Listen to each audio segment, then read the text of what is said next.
Kak Nabila bagaimana dari Kak Nabila? Bismillahirrahmanirrahim. Kak Irfan. Ya, untuk sebenarnya untuk tantangan hari ini cukup berat ya. Belum tentu kalau Kak Nabila disuruh terjemah bisa seperti mereka. Jadi sangat Masya Allah anak-anak Hafiz Indonesia dari setiap tahunnya yang khususnya yang ketika ada tantangan terjemah atau tarjim ini luar biasa. Masing-masing punya kemampuan yang beda-beda. Untuk hari ini Yusuf, Kak Nabila sangat suka bacaannya. Ya, terlihat bacaan Yusuf, tebal tipisnya sudah pas, makharijul hurufnya sudah tepat. Namun tadi cuma wakaf ibtidaannya saja ya perlu diperhatikan di ayat 91 sama yang terakhir adalah sadaqallahul azim. Oh iya tadi lupa lagi sadaqallahnya ya. Sementara terjemahnya ada. Iya. Betul, ingat ya? Memang Kak Irfan untuk saya pribadi ketika ingin misalnya tausiah ataupun menyampaikan ayat-ayat Al-Quran dan ada terjemahannya, saya pikir-pikir dulu. Maksudnya apa ya kosakata yang tepat. Apalagi kan untuk translate dulu dari bahasa Arab ke bahasa Indonesia baru sampaikan. Apalagi dengan ada gerakan tangan dengan ekspresif ataupun suara yang harus ada level-levelnya. Jadi menurut saya masing-masing peserta sudah untuk mempelajari hal ini dan menampilkan di panggung ini menurut Kak Nabila itu sesuatu yang luar biasa ya, karena memang perlu yang pertama adalah menghafal terjemahannya, memahami apa yang isinya. Itu susah sekali, bukan hal yang mudah. Jadi untuk Yusuf kali ini Kak Nabila suka penampilannya, mudah-mudahan kedepannya lebih santai ketika menyampaikan terjemahannya. Insya Allah. Terima kasih Kak Nabila. Silakan, Syekh. Ya, bismillahirrahmanirrahim. Yang pertama, tadi ketika gambar yang dipilih oleh Yusuf, tulisannya adalah hewan ini memberi jalan untuk Nabi Sulaiman. Sebenarnya bukan memberi jalan untuk Nabi Sulaiman, tapi beliau menjauhi tempat yang akan dilewati Nabi Sulaiman dan tentaranya. Karena pada saat itu semut mengatakan, Ya ayuhan namlu udkhulu masakinakum, la yahtamannakum Sulaiman wa junuduh. Artinya, wahai para semut, ayo masuk ke tempat kalian masing-masing karena kalian nanti khawatir diinjak oleh Sulaiman dan tentaranya dan mereka tidak sadar. Memang dia bukan sengaja memberi jalan untuk Nabi Sulaiman, tapi dia menghindari agar tidak diinjak oleh Nabi Sulaiman dan tentara yang lain. Dari tadi saya lihat Yusuf memang semangatnya itu yang kurang. Bacaannya itu datar, tidak ada takalluf, tidak berlebih-lebihan. Kemudian gerakan beliau itu memang gerakan anak-anak. Gak ada perubahan contoh yang mengada-adakan atau takalluf, tidak. Kemudian beliau ini ketika membaca ada wakaf ibtida yang kurang tepat, sangat tidak tepat. Alladzi harramaha wa lahu kullu syai'. Harusnya a'buda rabb hadhihi al-baldati alladzi harramaha wa lahu kullu syai'. Artinya harus diambil ayat, kembali ke ayat yang sebelumnya atau beberapa kata sebelumnya biar nyambung, karena di situ langsung mulai alladzi harramaha wa lahu kullu syai'. Itu kan enggak sesuai, maknanya kurang pas. Maka apa yang disampaikan Yusuf tadi sangat bagus sekali dan saya setuju dan saya senang dengan penampilannya. Tidak ada sesuatu yang berlebihan. Dan inilah gayanya Yusuf.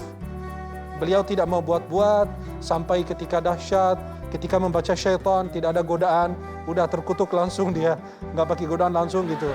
Aku berlindung kepada Allah dari syaitan, tidak pakai godaan. Tadi kalau nggak salah beliau lupa sebut godaan, yang terkutuk langsung. Jadi inilah gaya Yusuf. Maka yang saya harapkan cuma satu kepada Yusuf. Yusuf ini hafal Quran dengan baik, dapat sanad, tapi sayang sekali cuma satu yang awal sampai saat ini saya selalu ingatkan Yusuf, semangatnya kurang. Oh, tenang, nanti juga tambah semangatnya, betul ya? Udah ya? Semangat tambah lagi ya, oke? Ya. Iya, maka Yusuf itu kalau semangat, bacaannya dengan bacaan yang tadi sangat indah sekali. Karena itu gayanya Yusuf. Saya nggak mau Yusuf meniru orang lain, membuat-buat, tidak. Karena Al-Quran itu luar biasa. Maka nanti Yusuf insya Allah harus lebih semangat lagi. Biar bacaan ini tadi hampir tidur kita. Ya, maka harus lebih semangat. Coba lihat Fawaz. Orang saking besar. Semangatnya. Saking semangatnya itu mejanya udah hampir mau ini. Tadi Yusuf membacakan surah An-Naml. Jadi ini tentang tadabbur hayawan. Jadi kenapa kok ada surah An-Naml dalam Al-Quran? Ternyata semut ini adalah contoh terbaik dalam hidup berperadaban.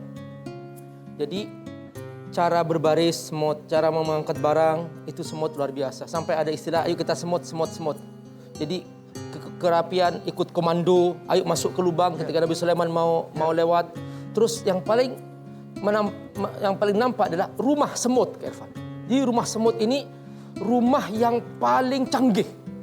Dan dulu orang-orang Islam atau orang-orang Arab pada umumnya, mereka membuat rumah seperti rumah semut sehingga udara sirkulasinya bagus tanpa membutuhkan AC di musim panas, juga tanpa membutuhkan pemanas di musim dingin. Jadi itu rumah semut sangat representatif dan itulah cara kita belajar peradaban. Jadi Allah Subhanahu wa taala menurunkan surah An-Naml supaya hamba-hamba Allah ini menjadi umat yang berperadaban.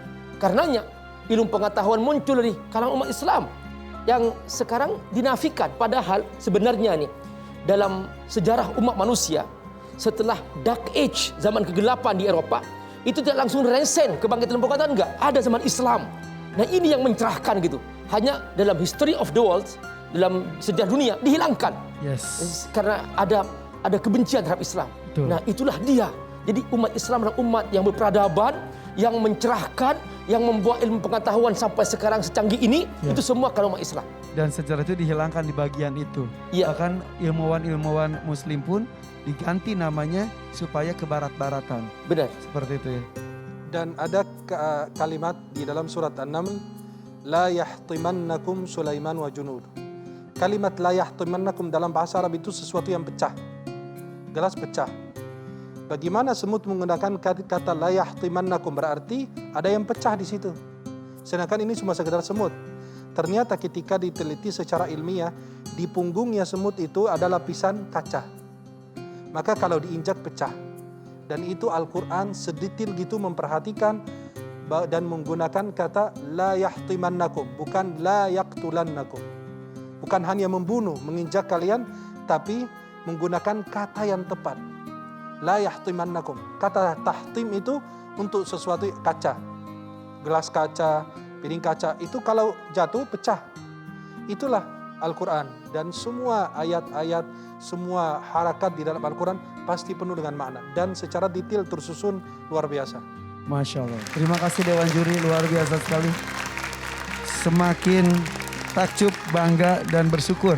Al-Quran benar-benar sampai sekarang masih terjaga ya. Dengan para penghafal Al-Qurannya juga luar biasa. Nah ngomongin soal itu, kamu kan sudah 30 juz.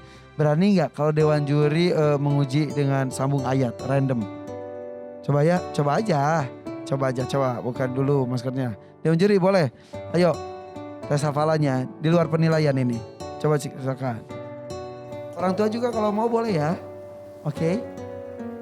Jangan gak enak gak bati. Ayo kita coba aja. Sambung ayat ya Kak ya. Oh iya. A'udzu billahi minasy syaithanir rajim. Bismillahirrahmanirrahim. حافظوا على الصلوات والصلاة الوسطى وقوموا لله قانتين. أعوذ بالله من الشيطان الرجيم. بسم الله الرحمن الرحيم. فإن خفتم فرجالا أو ركبانا فإذا أمنتم فاذكروا الله كما علمكم ما لم تكونوا تعلمون. Benar. Benar, wah Masya Allah. Abi, mau Bi? Ya. A'udzu billahi minasy syaithanir rajim. Bismillahirrahmanirrahim. وهو الذي يقبل التوبة عن عباده ويعفو عن السيئات ويعلم ما تفعلون. ويستجيب الذين آمنوا وعملوا الصالحات ويزيدهم من فضله والكافرين لهم عذاب شديد. والكافرون والكافرون لهم عذاب شديد. Benar. Wah, surat apa itu? الشورى. Ya, Betul. benar. Asyura. Oke, orang tua. Silakan. Coba Mami Fawaz. لعلك باخع نفسك ألا يكونوا مؤمنين إن نشأ ننزل عليهم من السماء آية فظلت أعناقهم لها خاضعين. betul. Benar, Masya Allah, luar biasa. Sadaqallah. Sadaqallahul azim. Wah, tepuk tangan dong sekali dong untuk lumayan cepat ya. Kamu murojaahnya gimana? Memperkuatnya gimana caranya? Satu hari berapa? Banyak. Berapa juz? Alhamdulillah 5 juz. 5 juz. Sesuai dengan saran Kak Nabila nih. Jadi 5 juz dalam satu hari. Membaginya gimana? Langsung 5 juz? Atau setiap sholat 1 juz? Kalau ada waktu luang, ngulang. Pokoknya 5 juz totalnya. Kalau pas mau tidur ternyata masih ada sisa belum murojaah 2 juz, baca 1 juz gitu. Insya Allah. Setornya ke siapa biasanya? Abati. Ke Abati. Betul Abati, seperti itu. Ada mic-nya. Jadi seperti itu Abati. Ya, store-nya yang sama saya. 5 juz setiap hari. Itu biasanya Kurang lebih? Alhamdulillah minimal seharusnya. Minimal itu. Harusnya minimal Ivannya. Bisa paling rekor satu hari berapa? Alhamdulillah dengan bantuan Allah bisa 10 juz ya Pak. Insya Allah. 10 juz. Ya, kalau Wah. peluang. Mudah-mudahan dari Yusuf tersebar juga semangat-semangat menghafal Quran dan juga menguatkan hafalan buat peserta-peserta lainnya ya. Inilah indahnya Hafiz Indonesia. Tepuk tangan dong untuk Yusuf. Terima kasih Abati. Nanti kita ngobrol-ngobrol lagi. Yusuf udah selesai? Ucapkan salam. Assalamualaikum. Waalaikumsalam warahmatullahi wabarakatuh. Silakan. Ya. Pakai lagi maskernya ya. Oke, tantangan hari ini berat. Ya, betul sekali. 7 peserta telah tampil di babak musabakoh hari ini. Kita akan mencari siapakah penerima nilai tertinggi dan akan mendapatkan pin kemenangan atau pin faiz.